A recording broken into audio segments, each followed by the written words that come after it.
All right, it's Tuesday, July 11th, and I'm back in Hong Kong, and it's just past lunchtime. I just stopped at the world famous, the infamous, the one and only Fat Cock Burger Shop. I kid thee not. All right, I'll get it out of the way. Nobody beats their meat. But it's one of the freshest burgers I've ever had in my life. It's a small little shop. They made it through COVID, and I don't get up this way very often. Occasionally, I make it to the Regis Center for meetings, which is where I was at, where I'm going back to right now. And I stopped the infamous Fat Cock and had my burger. And it was disgustingly wonderful. I can't eat a lot of it because I'm 63. I give myself credit though. I had it without the bun, without the fries. So I just had the meat and some grilled onions, lettuce, no tomato, no mustard, no ketchup. So, what is it? The carnivore diet? I guess I adhered to that. But so yeah, Fat Cock Burger Shop. Nobody beats their meat. It was pretty good. So if you're in Hong Kong, it's over at the bottom of Lan Kwai Fong, down an alley. I found it years ago by sheer happenstance, and so I had to go visit the Fat,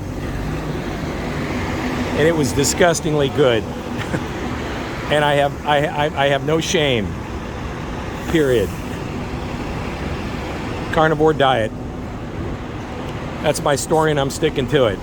Anyway, it's probably 80% humidity here, 85%, and it's every bit of that and more as far as the temperature. So it's hot, it's humid, and the misery index is high.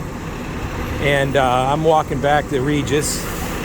But yeah, it's nice to be in Hong Kong. I'm going back for the third of 4 meetings today. And then I got, what do I have? 3 meetings tomorrow. Then 1, 2 in the morning on Thursday. Then it's on a plane to Bangers. And I've got meetings Thani, up north to Thani, and then I've got to go south to Rayong. And I've got 1, 2, 3 additional meetings in Bangers, and then I'm going to tend to some personal matters there, and then I'll head back to Vietnam. But yeah, it's nice to be in Hong Kong. It's still a bastion of capitalism, and you wouldn't know a couple years ago when they had all the uproar. It's a figment of people's imagination right now, because there's really no leftover of it.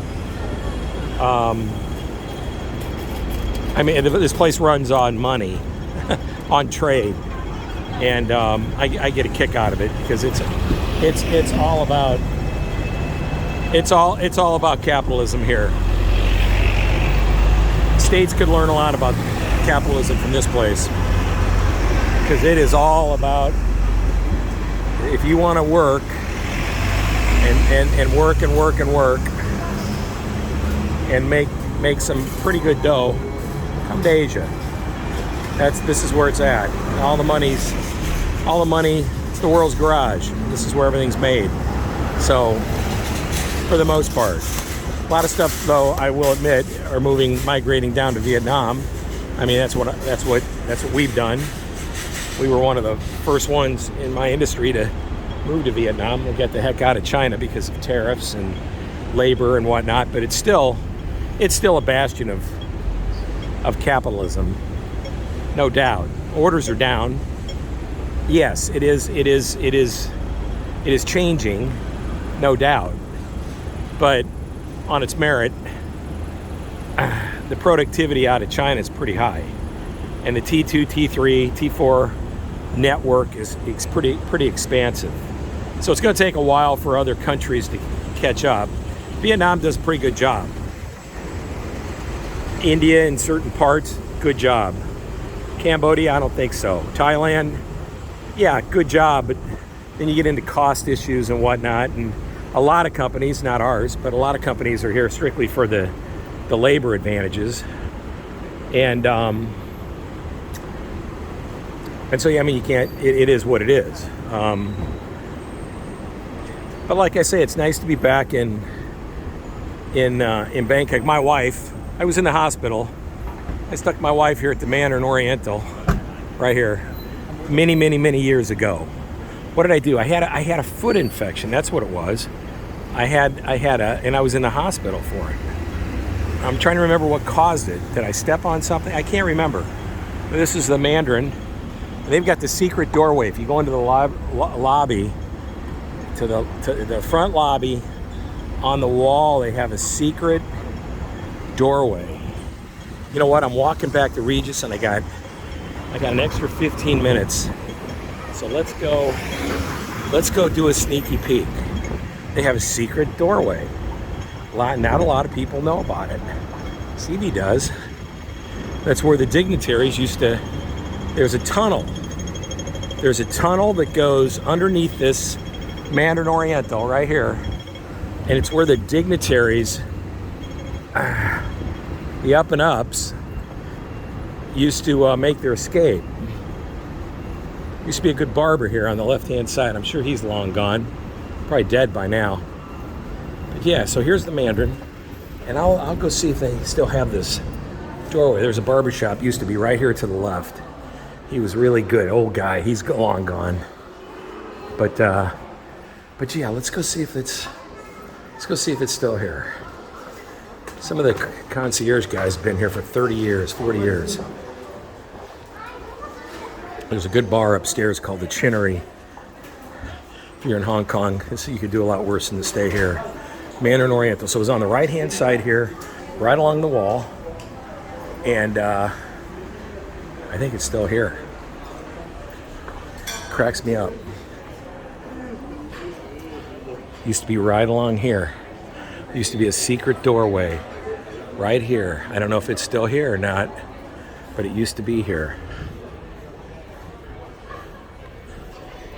There it is, right here. This doorway right here, right here.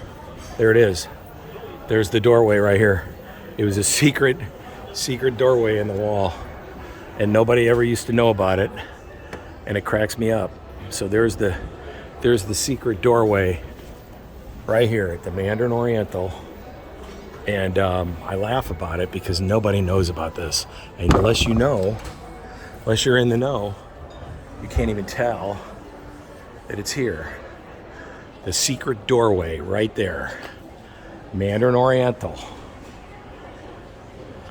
I laugh because I'm trying to remember how I found that. I was here, like I say, I stuck my wife here, Michelle, and she stayed here for 7 days. Cost me a bundle, but yeah, that's the secret doorway. How about that, huh? Stevie knows. Mandarin Oriental, Hong Kong. Secret doorway. Need to make a quick exit? Trust me. This goes to the outside, right here. I laugh. Secret doorway. Sorry. Yeah, I understand. I'm laughing because it's the secret doorway. Yeah, I understand. I know. I understand. No worries. 30 years ago, I went through here. Oh, okay. Yeah, really.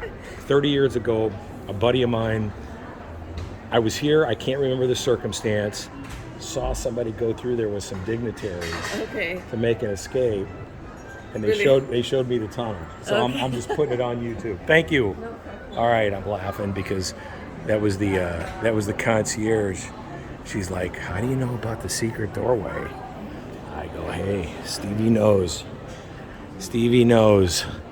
So yeah, this is the Mandarin Oriental, and I've stayed here on occasion. My wife hung her hat here for 7, 8 days, years ago. This is where I put her. This bar here, this is the captain's bar. And this used to be infamous for reasons that I'm not going to go into. I've been in there before. Not as bad as the old Hyatt in Kowloon that's no longer there, but it was close. But one of the best Scotch bars in the world, I say the world, is on the 3rd floor. It's called the Chinnery, and it was really, really, really, really, really good. Right here, 2nd floor. I'm sorry, the Chinnery Bar, and boy is that good. So if you get a chance, come to the Mandarin Oriental in Hong Kong, and you know what? Check out the Chinnery. Go over and do a sneaky peek of the secret door, and have yourself a nice stay. Right across the street, or right in the backside, is Chatter Street, right over here, and you'll get a real kick out of Chatter Street on Sundays, because it's where the Filipinos are at, and the Indonesians, all the maids, and they swarm out here. And I suppose if you're looking for a maid, it's a good place to do some recruiting, because there's literally thousands upon thousands of them. They actually close Chatter Street here because there's so many people. They were forced to close it on Sundays. So there you have it. Ate at the Fat Cock. Had a burger. Fat Cock Burger Shop. Got that out of the way. Maintained some level of decency because only had a burger with no bun. Went over here to the Mandarin Oriental. Did my thing. Saw the secret door. Now I'm going to go back to Regis and have my meetings. So hey, Morris here, Hong Kong,